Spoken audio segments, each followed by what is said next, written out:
Happy end of September. It is that time again at the end of the month where we go over the books that I read this month. I was pretty ambitious with my TBR this month. If you saw my husband chooses my TBR for September, you will see that there were some chonkers put in there. There were a lot of books put in there, and I definitely did not read all of them. Yeah, a little bit of a fail, but that's okay. These are the 7 books that I read, and then at the end of the video, I will go over the book that I'm currently reading. And I am filming this days before the end of September, but I already know I'm not going to finish this book this month. So it will be in October's wrap up, but we'll go over that at the end of the video.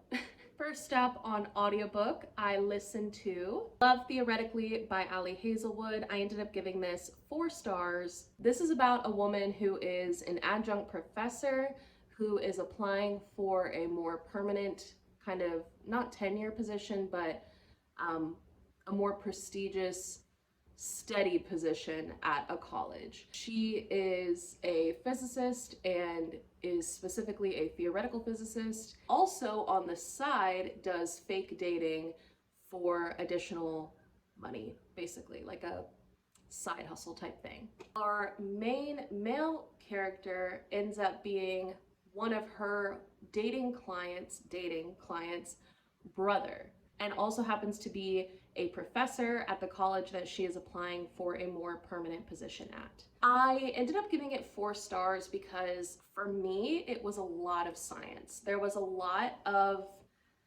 like topics that I didn't really understand, to be honest with you.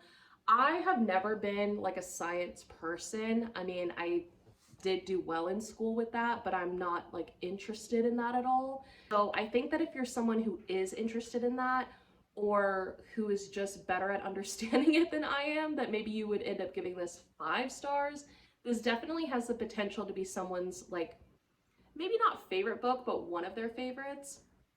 But for me, it just like wasn't necessarily my thing. I still really enjoyed it. It didn't make me like want to pick up another Ali Hazelwood book right away. I do want to pick up her other books. I do want to read more of her stuff, but this didn't make me go like, oh my God, she's one of my new favorite authors. I need to read all her books. Like, I don't know if that makes sense, but I did enjoy it, but not 5 stars. Then I did read a 5-star book, Animal Farm by George Orwell. I somehow escaped reading this in high school. I don't know how. I guess that just wasn't covered at my school for some reason. So I finally read it as an adult and I loved it. Like, I think I read it in a day or 2, which I mean, it's a small book, but when I started listening to it, I specifically listened to it on audiobook, I couldn't stop. Like, I just wanted to continue. And for a classic, that doesn't happen very often.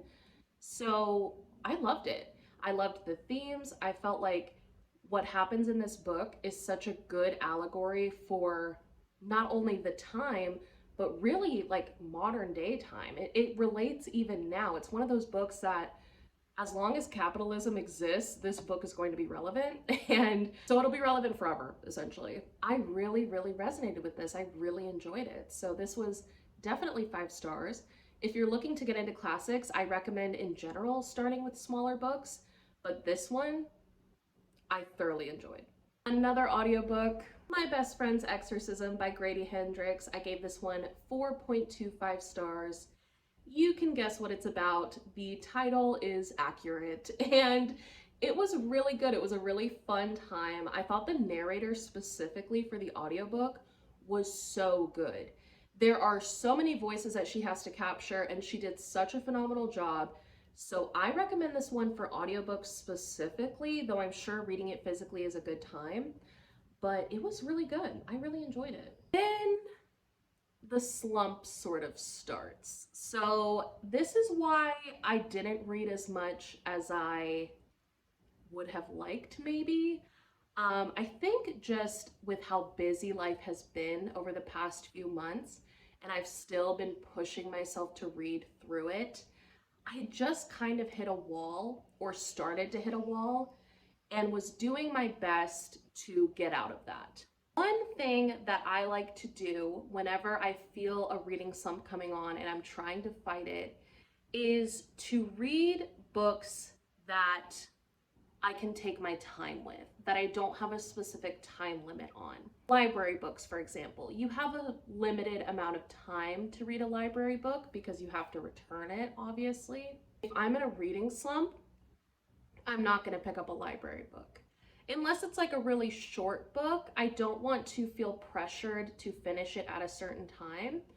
Or if it's a book that I know is not going to be requested anytime soon, like maybe it's not a super popular book or the library has a bunch of copies of it, that sort of a thing. The next book that I read that kind of goes along with that is With a Blighted Touch by J. Todd Kingria.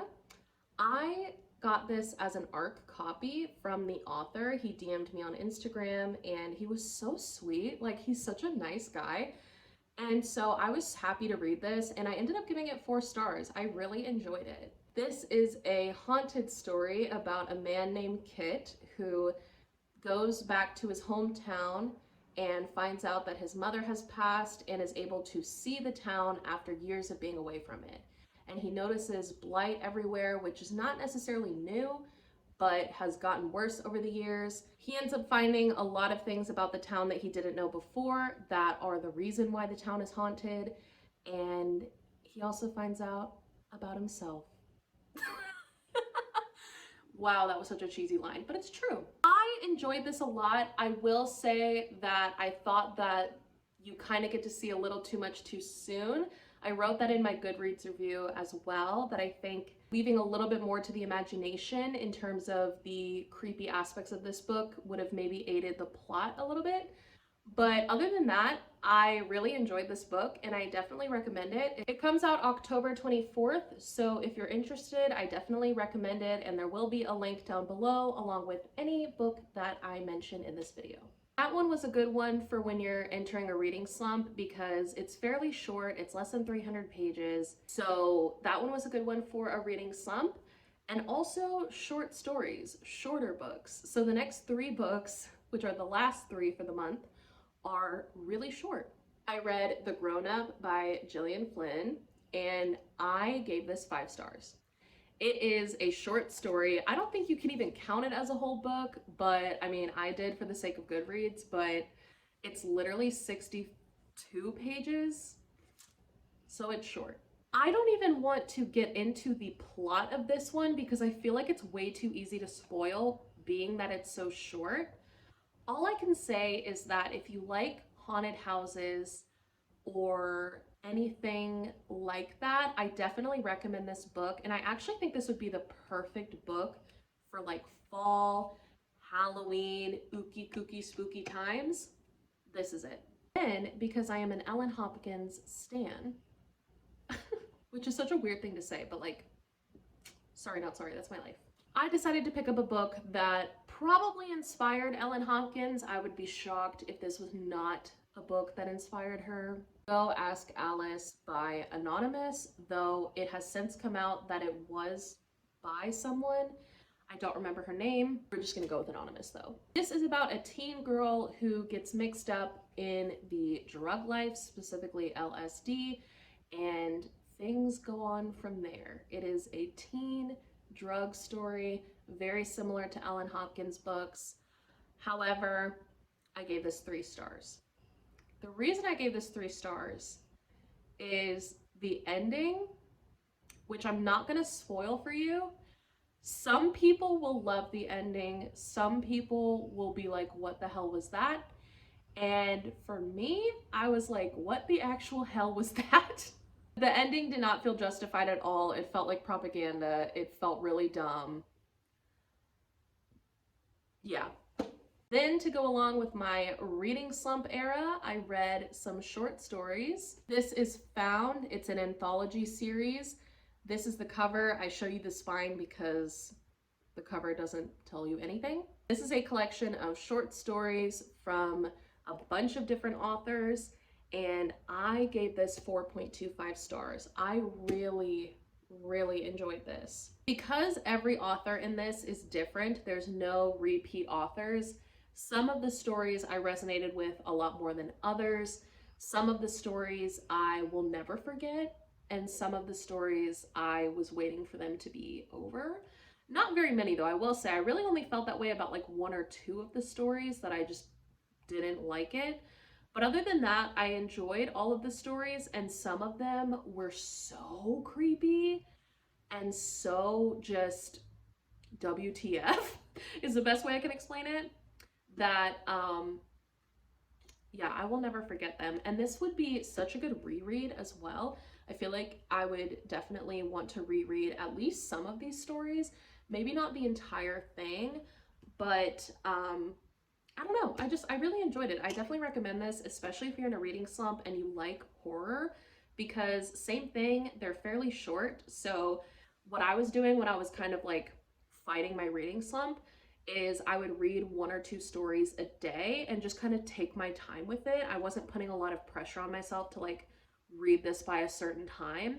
I was just kind of like, I'll just read however much I feel like reading.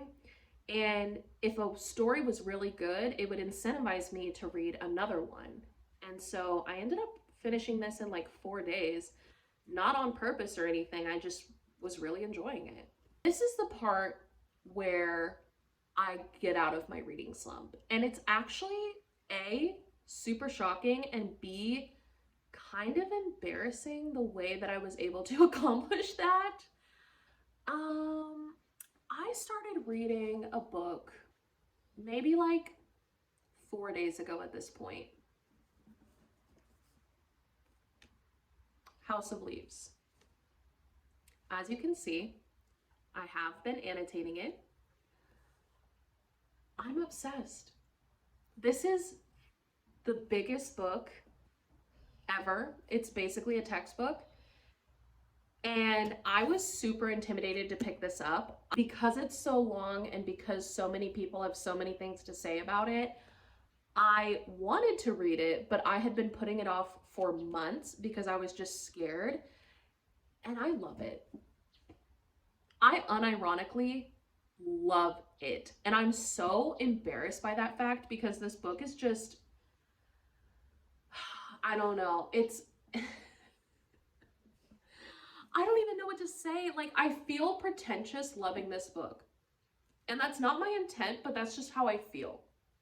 I feel obnoxious. Like, it feels annoying to love this book as much as I'm loving it, but I am truly loving it. And most people say that this book puts them in a reading slump, but it's helping me get out of it.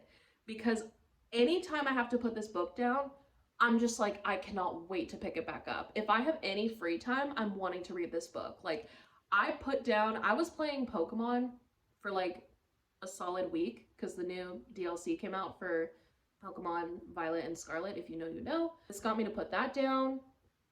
I don't want to do anything else with my free time. I just want to devour this book. So did I ever think that this book would take me out of a reading slump? No. But here we are. And this is why I've only read 7 books this month, because this one is going to take some time to get through. But I will finish it in October, and it will be on my October TBR. So if you see that video, you're gonna see this book again. And I'll probably make a whole separate video just about it. Yeah, so these are the books that I read and started reading in the month of September, along with 2 Kindle books. Thank you so much for watching. Thank you for being here. If you enjoyed this video, you'll probably enjoy my other content and this community because we are a judgment-free zone. So if that sounds of interest to you, please stick around. I would love to have you. And until next time, bye.